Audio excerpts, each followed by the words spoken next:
I'd wanted to make games, but I didn't really have any coding experience.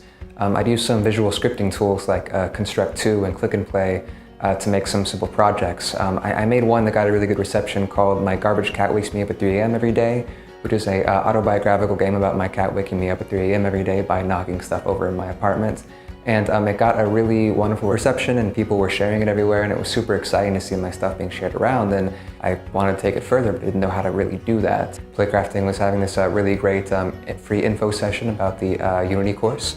I took that, and yeah, I never really looked back. My first game that I made as part of the Playcrafting class was a game called the Fattest Bird in Brooklyn. It's an endless flapping bird game where you are a pigeon and you have to eat bread and avoid various New York hazards like taxi cabs and hipsters on bikes.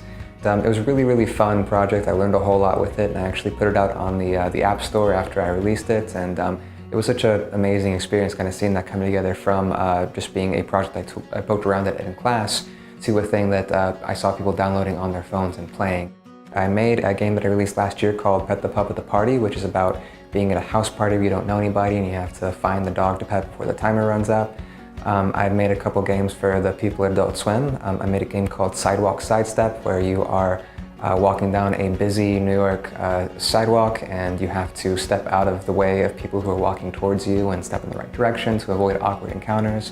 Most recently, I made a game called Smash and Dab, where you play as a dad who's trying to impress some cool teens in a garage by dabbing to break items that are being thrown at you. And it's total nonsense, but I had a lot of fun making it all. I've met some really amazing people both in my class, in various Playcrafting events at Play NYC, and it's been such an awesome way to kind of see the love for independent video games, just video games in general, really grow along the East Coast, especially in New York, and really makes it feel like the possibility of having a game career in New York is super doable and valid, and you're going to always have people who are going to be excited to see what you make, and vice versa.